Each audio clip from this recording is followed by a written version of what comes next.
ಮಾಡಿ ಅಲ್ಲಿ ಸಮಾಧಿ ಮಾಡಿದ್ದಾರೆ, ಅಲ್ಲಿ ಹುಗಿದಿದ್ದಾರೆ, ಅಲ್ಲಿ ಸ್ಮಶಾನದಲ್ಲಿ ಅಲ್ಲಿ ಇಲ್ಲಿ ಎಲ್ಲ ಬಹಳ ದೊಡ್ಡ ಪ್ರಮಾಣದಲ್ಲಿ ಮಾಡಿದ್ದಾರೆ. ಇದು ನೇರವಾಗಿ ಧರ್ಮಸ್ಥಳದ ಹೆಗ್ಡೆಯವರ ಮೇಲೆ ಆರೋಪ ಮಾಡಿ ಒಂದು ದೊಡ್ಡ ಷಡ್ಯಂತ್ರವನ್ನು ಮಾಡಿದರು. ಅದು ವರ್ಷಗಟ್ಟಲೆ ಅದರ ಚರ್ಚೆನೂ ಆಯಿತು. ವಾದ ಪ್ರತಿವಾದ, ಸತ್ಯ ಅಸತ್ಯ ಇದೆಲ್ಲವೂ ಆಯಿತು. ಸೊ ಈಗ ಆ ಬುರುಡೆ ಚಿನ್ನಯ್ಯ ಅಂತನ್ನುವಂಥವನು, ಮಾಸ್ಕ್ ಚಿನ್ನಯ್ಯ ಅನ್ನುವಂಥವನು ಒಂದು SITಗೆ ಅರ್ಜಿ ಹಾಕಿದ್ದಾರೆ. ಇದನ್ನ ಕೂಡಲೇ ಇತ್ಯರ್ಥ ಮಾಡಿ ಅಂತ, ಎಂಡ್ ಮಾಡಿ ಅಂತ. ಅದರೊಳಗಡೆಗೆ ಅವನು ಬಹಳ ಸ್ಪಷ್ಟವಾಗಿ ಕೆಲವೊಂದು ಜನರ ಹೆಸರುಗಳನ್ನು ಹೇಳಿದ್ದಾನೆ ಮತ್ತು ದುಡ್ಡು ಎಲ್ಲಿಂದ ಬರ್ತಾ ಇತ್ತು ಅಂತ ಅನ್ನೋದು ಕೂಡ ಉಲ್ಲೇಖವನ್ನ ಮಾಡಿದ. ಇದರಲ್ಲಿ ಬೇರೆ ಬೇರೆಯವರ ಹೆಸರುಗಳ ಜೊತೆಗೆ ಈ ಪ್ರಕಾಶ್ ರಾಜ್ ರೈ ಆಕ್ಟರ್, ಬಹುಭಾಷಾ ಚಿತ್ರ ನಟ, ಅತ್ಯಂತ ಸುಪ್ರಸಿದ್ಧ ನಟ. ಸೊ ನಟನೆಯಲ್ಲಿ A1 ಅವರ ಬಹಳ ಒಳ್ಳೆಯ ನಟ ಇದ್ದಾರೆ ಅಂತನ್ನುವಂಥದ್ದು, ನಾನು ಆ ನಟನೆಗೆ ಅಭಿನಂದನೆ ಕೊಡ್ತೀನಿ.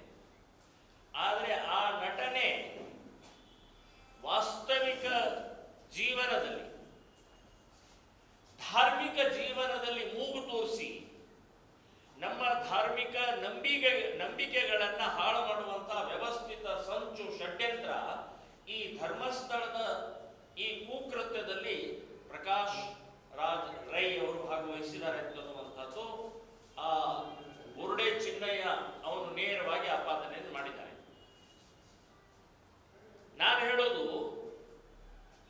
ನೀವೊಬ್ಬ ಬಹಳ ದೊಡ್ಡ ನಟ, ಇಷ್ಟು ಕೆಳಮಟ್ಟಕ್ಕೆ, ಇಷ್ಟು ಕೀಳಮಟ್ಟಕ್ಕೆ, ಇಷ್ಟು ಧಾರ್ಮಿಕ ಒಂದು ನಂಬಿಕೆ ಹಾಳು ಮಾಡುವಂತಹ ಪ್ರವೃತ್ತಿಗೆ ಬಿದ್ದಿದ್ದು ಯಾಕೆ? ನಿಮಗೆ ಮಾನ ಮರ್ಯಾದೆ ನಾಚಿಕೆ ಏನಾದರೂ ಇದೆಯಾ?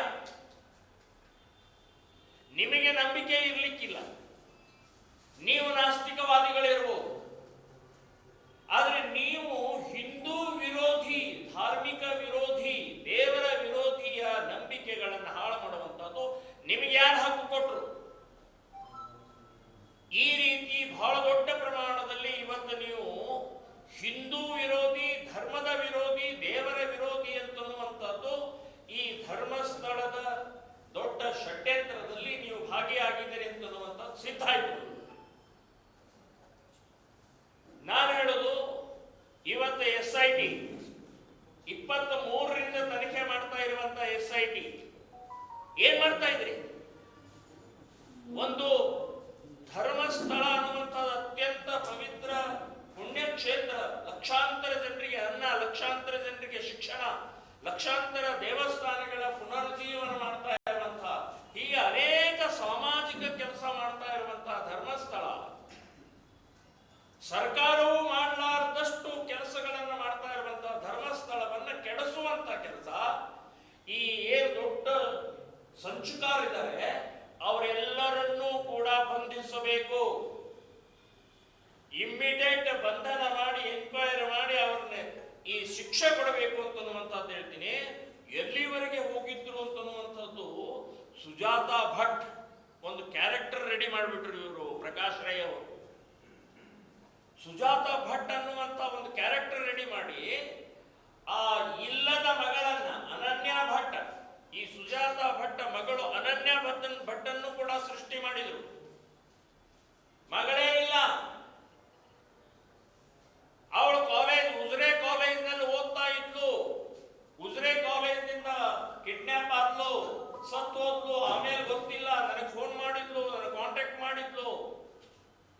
ಪ್ರಕಾಶ್ ರೈ ಅವರೇ, ಬಹಳ ಒಳ್ಳೆ ಡೈರೆಕ್ಟರ್ ಕೂಡ ಇದ್ದೀರಿ ನೀವು ಅಂತನ್ನುವಂಥದ್ದು ಇದರಿಂದ ಸಿದ್ಧ ಆಗುತ್ತೆ. ಈ ರೀತಿಯ ನಿಮ್ಮ ಡೈರೆಕ್ಟರ್ ಸಿನಿಮಾದಲ್ಲಿ ಪರದೆ ಮೇಲೆ ಇರಲಿ, ಕ್ಷೇತ್ರಗಳ ಮೇಲೆ ಬೇಡ, ದೇಶದ ಬಗ್ಗೆ ಬೇಡ ಅಂತನ್ನುವಂಥದ್ದು ನಾನು ಹೇಳ್ತಾ ಇದ್ದೀನಿ. ಹುಷಾರಾಗಿರಿ. ಈ ರೀತಿಯ ಅತ್ಯಂತ ಕೀಳಮಟ್ಟದ ನೀವು ಮಾಡ್ತಾ ಇರುವಂತಹದ್ದು ಸರಿಯಲ್ಲ ಅಂತನ್ನುವಂಥದ್ದು ಹೇಳ್ತೀನಿ. ನಾನು ಚಿತ್ರರಂಗದಿಂದ ಅವರನ್ನ ಬಹಿಷ್ಕಾರ ಹಾಕಬೇಕು.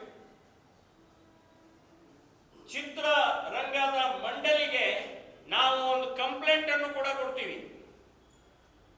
ಅವರ ಚಿತ್ರಗಳನ್ನು ಬಹಿಷ್ಕಾರ ಹಾಕಬೇಕು ಅಂತನ್ನುವಂಥದ್ದು ಕೂಡ ನಾವು ಆಹ್ವಾನವನ್ನು ಮಾಡ್ತೀವಿ.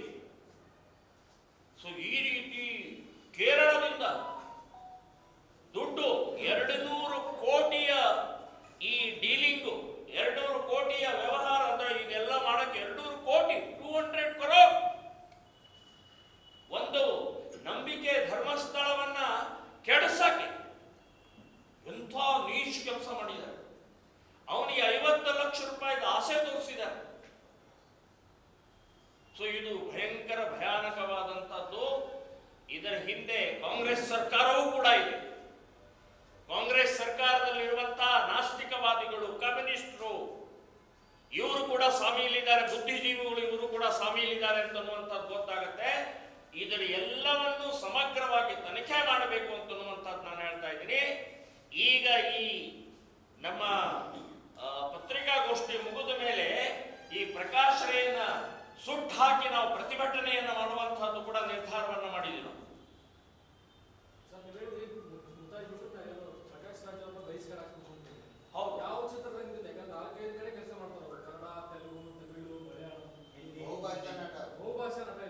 ಹೌದು, ನಾನು ಟೋಟಲ್ ಇದು ಯಾವ ಬಹುಭಾಷೆ ಇರಲಿ ಬೇಕಾದಿರ್ಲಿ ಟೋಟಲ್ ಬಹಿಷ್ಕಾರ ಹಾಕಬೇಕು. ನಾನು ಚಿತ್ರರಂಗ ಮಂಡಳಿಯವರಿಗೆ ನಾನು ಹೋಗಿ ಕಂಪ್ಲೇಂಟ್ ಕೊಡ್ತೀನಿ. ಇವನ್ ಚೆನ್ನೈನಲ್ಲೂ ಕೂಡ ನಮ್ಮ ಸಂಘಟನೆ ಇದೆ, ಅಲ್ಲೂ ಕೂಡ ನಾವು ಕಂಪ್ಲೇಂಟ್ ಕೊಡ್ತೀವಿ. ಸೊ ಈ ರೀತಿಯ ಒಂದು ಎಷ್ಟು ಅನಾಹುತ, ಧರ್ಮಸ್ಥಳಕ್ಕೆ ಎಷ್ಟು ಇಫೆಕ್ಟ್ ಆಯಿತು. ರಾಡಿ ಸಿಡಿಸ್ಬಿಟ್ರು, ತೊಡ್ಕೊಂಡು ಕೂತ್ಕೊಳ್ಳಿ ಅಂತ ಹೇಳಿ. ನಾವು ಶುದ್ಧ ಇದ್ದೀವಿ ಅಂತೇಳಿ ಎಷ್ಟು ಜನರಿಗೆ ಹೇಳಬೇಕು, ಎಷ್ಟು ರೀತಿ ಮಾಡಬೇಕು. ಇದು ಬರೇ ಇಲ್ಲೇ ಅಷ್ಟೇ ಅಲ್ಲ, ಇತ್ತೀಚೆಗೆ ಬೇರೆ ಬೇರೆ ರೀತಿಯ ನಮ್ಮ ಹಿಂದೂ ದೇವರುಗಳನ್ನ, ಹಿಂದೂ ಗ್ರಂಥಗಳನ್ನ, ಹಿಂದೂ ನಂಬಿಕೆಗಳನ್ನು ಹಾಳು ಮಾಡುವಂತದ್ದು ಬಹಳ ದೊಡ್ಡ ಷಡ್ಯಂತ್ರ ಇವತ್ತು ಜಗತ್ತಿನಾದ್ಯಂತ ಈ ಕಮ್ಯುನಿಸ್ಟರು, ಬುದ್ಧಿಜೀವಿಗಳು, ನಾಸ್ತಿಕವಾದಿಗಳು, ಕಾಂಗ್ರೆಸ್ನವರು, ಮುಸ್ಲಿಮರು, ಕ್ರಿಶ್ಚಿಯನ್ರು ಇವರೆಲ್ಲರೂ ಸೇರಿ ಮಾಡ್ತಾ ಇದ್ದಾರೆ. ಜನಿವಾರ ತೆಗೆಸಿದ್ದು ಸುಮ್ಮನೆ ಅಲ್ಲ. ಜನಿವಾರ ಅನ್ನುವಂಥದ್ದು ಏನೋ ಒಂದು ದಾರ ತೆಗೆಸಿದ್ದಲ್ಲ, ಅದು ನಿಮ್ಮ ನಂಬಿಕೆಗೆ ಮೇಲೆ ಘಾಸಿ ಮಾಡುವಂಥದ್ದು ಉದ್ದೇಶ ಇದೆ. ಸೊ ಇದು ಈ ಷಡ್ಯಂತ್ರ ಹೊರಬರಬೇಕು. ಈ ಷಡ್ಯಂತ್ರ ಸಂಚುಕೋರರನ್ನ ಒದ್ದು ಒಳಗಡೆ ಹಾಕಬೇಕು ಅನ್ನುವಂಥದ್ದು ನಾನು ಸ್ಪಷ್ಟವಾಗಿ ಹೇಳ್ತಾ ಇದ್ದೀನಿ. ಇಲ್ಲ, ಅವರು ಸಂಚುಕೋರನೇ, ಅವರೆಲ್ಲರೂ ಟೋಟಲ್ ಒಂದು 8-10 ಜನ ಇದ್ದಾರೆ, ಮಹಿಳೆಯರು ಇದ್ದಾರೆ. ಸಂಘಟನೆ ವೇಷದಲ್ಲಿದ್ರು, ಹಿಂದೂ ಸಂಘಟನೆ ಇರ್ಲಿಲ್ಲ. ನಾನು ಹೇಳೋದು ನಾನು ಕೂಡ ಹೋಗಿ ಈಗಲೂ ಹೇಳ್ತಾ ಇದ್ದೀನಿ. ನಾನು ಸೌಜನ್ಯ ಕೊಲೆ ರೇಪ್ ಅನ್ನು ಸಂಬಂಧಪಟ್ಟ ಹಾಗೆ ನಾನು ಸೌಜನ್ಯ ಪರವಾಗಿದ್ದೀನಿ, ಸೌಜನ್ಯ ಆದಂತ ಅನ್ಯಾಯದ ಪರವಾಗಿದ್ದೀನಿ. ಸೌಜನ್ಯ ರೇಪ್ ಅಂಡ್ ಮರ್ಡರ್ದ ಸಂಬಂಧಪಟ್ಟ ಹಾಗೆ ಏನಿದೆ ಅದು ಹೊರಗೆ ಬರಬೇಕು.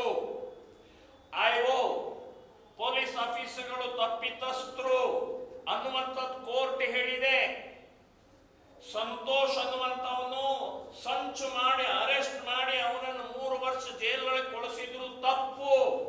ಸಂತೋಷ್ಗೆ ಸೌಜನ್ಯ ಕೊಲೆಗೆ ಸಂಬಂಧ ಇಲ್ಲ ಅಂತನ್ನುವಂಥದ್ದು ಕೋರ್ಟ್ ಸ್ಪಷ್ಟವಾಗಿ ಹೇಳಿದೆ. ಸೊ ನಾನು ಸೌಜನ್ಯ ಪರವಾಗಿದ್ದೀನಿ, ಸೌಜನ್ಯದ ನ್ಯಾಯ ಸಿಗಲೇಬೇಕು, ಆ ಮಹಿಳೆಗೆ ಆ ಹುಡುಗಿಗೆ ನ್ಯಾಯ ಸಿಗಲೇಬೇಕು ಅನ್ನುವಂಥದ್ದಿದ್ದೀನಿ. ಆದರೆ ಉಳಿದೆಲ್ಲ ಸಂಚುಕೋರರಿದಾರಲ್ಲ, ಇವರು ಮಹಾ ಸಂಚುಕೋರರು. ಇದು ಮೋಸ್ಟ್ ಡೇಂಜರಸ್. ಇದು ಸೃಷ್ಟಿ ಮಾಡಿ ಒಂದು ನಂಬಿಕೆಗಳನ್ನು ಹಾಳು ಮಾಡುವಂತಹದ್ದಿದೆಯಲ್ಲ, ಇದನ್ನು ಒಪ್ಪಲಾರ್ದು ಅನ್ನೋ